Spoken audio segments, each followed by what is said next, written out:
Hey guys, if you're shopping for knives and gear, make sure you check out the description of the video you're watching right now for links to some great online retailers. There's also individual links for knives that I personally recommend. Thanks! What's going on YouTube? Metal Complex here, and today I've got another interesting knife review slash knife overview to share with you guys.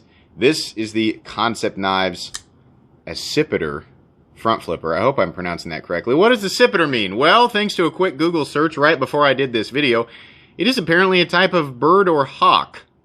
So there you go. The knife itself is really, really cool though. Kansept Knives sent me a whole bunch of new designs, and you know, so far there hasn't really been anything from Kansept that I didn't like, but a couple of models have stood out, and this is one of them. I will be linking this knife right down below, as well as all of the different forms that it comes in. It comes in a bunch of different forms. It also comes in a mini form, so if you like how it looks and you're like, I like something smaller, it comes in that too. So you can check that out right down in the description, as well as Kansept Knives in general if you'd like to see what else they offer. Thanks so much to my generous patrons who are supporting me right now. If you'd like to get your hands on some cool stickers and other benefits, there is, of course, a link for Patreon right down in the description. Your support would mean the world to me. And please follow me on Instagram at metal_complex.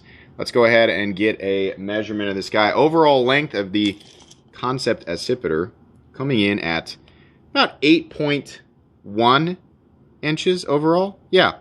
Blade length is coming in at exactly 3.5 inches, and your cutting edge is also actually coming in at 3.5 inches. Excellent. Let's go ahead and do some size comparisons here. Up against the Ontario Rat Model 1. The Rat 1 is coming in at 8.6 inches overall. So Rat just a little bit longer there. How about up against the Spyderco PM2? Spyderco PM2 coming in at 8.3 inches overall. How about up against the Benchmade Griptilian, or in this case the Ritter Hogue? Ritter Hogue coming in just a little teeny tiny bit shorter at 8 inches. We get these lined up correctly. 8 inches overall. How about up against the Spyderco Para 3? Spyderco Para 3 is coming in at 7.25 inches overall. And last but not least, the Benchmade Mini Griptilian. Mini Griptilian is coming in at 6.75 inches overall. How's the action on this guy? It's pretty darn good. So for anybody who doesn't know, Kansept Knives are manufactured in China. They are, in a lot of ways, they seem similar in appearance and functionality to Kaiser knives, and I've said this many times. It's because a lot of the designers that used to work for Kaiser or with Kaiser are now Kansept as a whole, as far as I understand it. But Kansept seems to be just a step up in terms of quality. This is a front flipper, and it functions beautifully. It is very smooth, very, very smooth. A little bit of encouragement will get it to drop there. Over time, I'm sure that it will fall shut. The access to the lock bar is really easy. There's plenty of room for that thing to come down on your fingernail and not actually, the blade not contact your finger, right? Detent is nice and clicky, no, you know, I guess, what do we call that? Detent lash, right? This area here that you are meant to engage with the side of your thumb when you front flip, it sticks up enough and it's comfortable, right, that it's really easy to engage. Even doing it sideways here underneath the camera, I find it to be incredibly simple and incredibly satisfying. There's no part of this knife that is sharp or aggressive, right? No matter where it is that you're holding on to while you're going to be deploying this knife, it's comfortable and it's very fidgety, very smooth, locks out hard, sounds cool, looks cool. Yes, the action on this guy is great. Absolutely acceptable in terms of, you know, there's no friction inside the pivot, but the smoothness is absolutely acceptable in this price range, which we're going to talk about here in a sec. Let's go ahead and do a hardware check. Get out my tools here. As per usual, my tools are very inexpensive and very recommendable. You can find them right down in the description. Go ahead and grab a T8 here because I'm pretty sure that the pivot is going to be a T8. Go ahead and check that. Yep. And then, as per usual with the body screws, this is the case with the other Kansept knives I've handled. They are T6. I don't like T6, but it's not a deal breaker. I prefer the heads to be larger so that I don't have to worry about the fastener stripping or the bit stripping, right? But just be careful if you're going to take it apart. The nice thing is we've got minimal hardware here, just 2 screws on each side, right? Not one is actually holding the pocket clip in, so that's fine. Just be careful when you're disassembling it. Let's go ahead and do carry profile. So thickness up against the Spyderco Para 3, you can see here we're almost identical in terms of thickness, right? Let's do height and length up against two knives with awkward carry profiles that nobody ever really complains about. PM2 and Para 3, you can see here. It's about as long as the, that's a little bit shorter than the PM2, definitely longer than the Para 3. Height-wise, nowhere near as tall as either of them. Materials, we are looking at beautiful marble carbon fiber. This looks excellent on this knife. Then we have bead blasted 6L4V titanium and S35VN that is not super thick. Let's go ahead and do a measurement of blade stock thickness here. So thickness on the blade, on the spine, is coming in at between 135 and 140 thousandths. Not bad. The internals here, let me go ahead and get my flashlight out. You can pick up my flashlight down in the description. We do not have any internal milling in here. So this guy's a little bit heavier than some people might expect, right? It's a full-size knife. Not going to be bad. I'm going to guess 4.5 ounces. 4.75 ounces is my official guess. Okay, less. I should have gone with the original guess. 4.41 ounces. It's over the 4-ounce mark. It's over the ounce and inch mark for people who go by that. Doesn't really bother me. The profile of this and the weight don't bother me at all. If you're like me and you only carry a knife in your knife pocket and you're used to full-size knives and this is legal to carry in your area and you don't carry a lot of stuff on you in general, like just your wallet and your phone, that's what I carry, that weight's not going to bother you. If you carry a lot of stuff on your person or you wear thinner pant material, right, or you just prefer lighter weight knives or smaller knives, then this may not be your cup of tea. But this is not a cumbersome profile or weight or thickness, nothing like that. It's a full-size knife that I think most people, even people who are used to carrying smaller knives, can easily adapt to. It's very friendly. We'll talk a little bit more about that here in a sec. Have we talked about everything? Yeah, I think we have. All right, so let's go ahead and take a look at the aesthetic here. This is a, let me get the blade out. Ouch. So when I'm front flipping a knife, and I have from here to here, I can't point the blade up because it'll hit the camera. I have to do it sideways. So every now and then I screw up, and there I did. That's no fault of the blade. That's just the positioning here. Beautiful marble carbon fiber that has been laid into the titanium perfectly. Really nice. Look at how they come up here and they shadow box the inlay with the flat of the titanium. They could have just laid it in and had the titanium come immediately off it. No, they accented it with the flat on the titanium, and that's really nice. The pivot is awesome. It's just a simple, polished pivot, but it's also got a pivot collar. And I don't know if the pivot collar is steel or titanium. It doesn't really matter. It looks really nice. Very nice, clean, simple aesthetic. Oh, I love this. The edges are nicely knocked down. No sharpness or anything like that. Really, really beautiful. Fit and finish. At this point, I think it's safe to say Kansept has their fit and finish game down. If you are a stickler for little things like that, you know, if wonkiness and little gaps and things like that bother you, you know, which rightfully they should at this price point, right? But if you're a mega stickler for stuff like that, and you've never, you know, or you're a little hesitant about Kansept, right? Yeah, I've handled quite a few now, and I've got 4 more to the right that I haven't even reviewed yet, and the fit and finish on all of them is very consistent. Literally, one knife came to me slightly off-centered. That was the only issue that I had. And I heard from my viewing audience when I reviewed that knife, I think that was the Warrior, everybody else was like, mine was on-centered. So maybe I just got a weird one. But yeah, fit and finish is on point with these. I love their tumbled finish. This is the most preferred type of tumbled finish. There's a lot of different tumble. Like you can get a dark, sort of a matte tumbled. You can get a heavy, scratchy tumbled. You can get, you know, a lot. There's a bunch of different weird forms of tumbling out there. This very much reminds me of what Chris Reeve does on the Sebenza. It is very small grain structure in terms of the actual tumbling marks, but high reflectivity. That's nice. And guess what? We have a crowned spine. This blade very much it's very Sebenza-y. Obviously, it's a different grind on the Sebenza, but the combination of the, you know, the finish, the blade style, and the crowned spine. I love it when they crown these. I mean, they dome the spine. I love that. Oh, no sharp edges, obviously, because the whole thing's domed out to the tip. That's great. Jimping on the front flipper is not aggressive, but definitely enough to catch your finger and make it very easy. This is a friendly knife for somebody who's not used to a front flipper.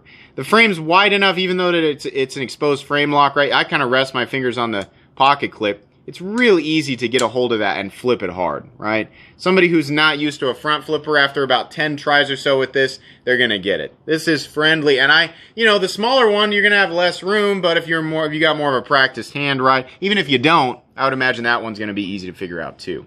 I really like that. I don't mind the Kansept logo being right there, but as per usual, they have K1007A2, which is, Y. It says S35VN, which is fine, and then on the other side, it says Accipiter in a very basic font. It doesn't need to say Accipiter, and it doesn't need that. Maybe, I don't know. I don't know the rules, right? Different companies have different rules. I just don't like how that looks. But it's small enough that you're going to forget that it's there, right? Blade steel, as we just saw, is S35VN, which is great. S35VN is one of my favorite steels. Don't have a problem with that at all in this price range. The blade is perfectly done. The edge is nicely done. There's no wonkiness. Also, we don't have that surprise recurve. I call it a surprise, right? A lot of Kansept knives have recurves. And some people like them, some people don't. I don't like recurves. I like that this knife does not have a recurve. I like the lines. I like the look of a straight drop point blade, right? It's a very plain blade, but it's a very handsome blade. You get to enjoy how it looks without being distracted by a weird line or it's a bunch of crap all over. Even though they do have some crap on the blade, they don't have like the paragraph that Microtech likes to put on their knives. It drives me crazy. So yeah, the blade is extremely handsome. The flat carries out about 60% the length of the blade. There's a nice swedge, reasonable thickness carried out to the tip. I wouldn't call this delicate by any stretch of the imagination. It's just great. It's going to be an extremely versatile blade for EDC. Behind the edge, reasonable, right? Not thick, not thin, but it's one of those things that's just going to be, it's a very versatile blade shape with a very versatile geometry, both on the spine and down to the cutting edge, and it's using a very versatile steel that is stainless, reasonably tough, good edge retention, and fairly easy to sharpen. This is a blade that's going to be great for anybody who can legally carry a 3.5-inch blade in their area. I love the blade. I have no complaints about it. Moving down here, like I said, hardware's T6, but it's minimal. We have a backspacer here that's got a lanyard bar, which is a great solution to what I consider to be a problem when they mill a hole in the frame, because then you have to work out how to make room for the hole and how to make room for the pocket clip at the same time. They solved that problem by just putting the bar back here, right? It's fine, looks good, it's out of the way. Moving on. Pocket clip is the same freaking pocket clip that we get on a lot of different Kansept knives. I don't have a problem with the clip from here. The clip's okay, right? But the problem here is that, once again, we have a little bit of a pointy edge or pointy tip, which truthfully doesn't really bother my hand much.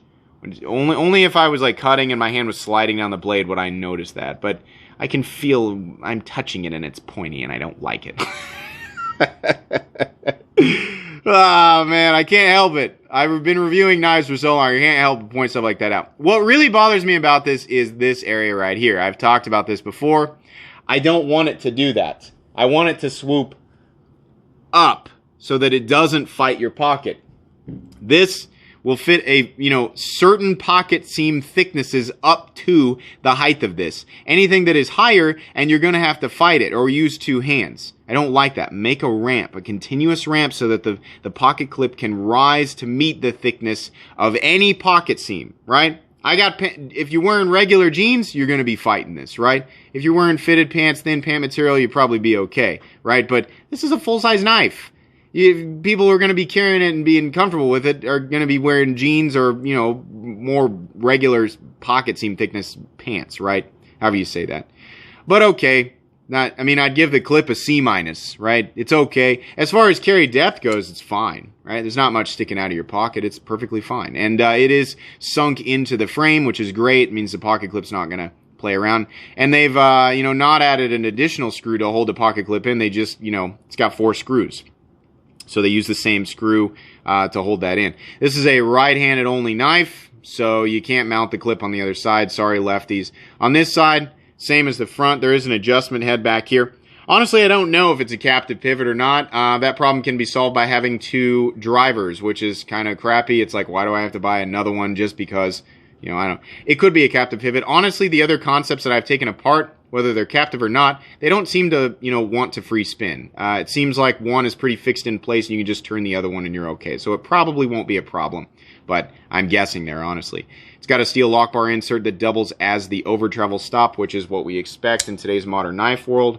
Lockup percentage is nice and early at something like 35, maybe 40%, perfectly acceptable. Blade centering is absolutely perfect, no issues there. And we do have an internal stop pin, which, can we see? It is fixed in place. I don't know. Let me get my flashlight. It's up here. It's up towards the front, but it is fixed. Gosh darn it. There it is, right there. You can see it, right? So when the blade moves, it stays in place, which now we can't see it. But yeah, it does not follow the blade, and that's fine. It's completely hidden, and that'll work just fine. I don't have an issue with that at all.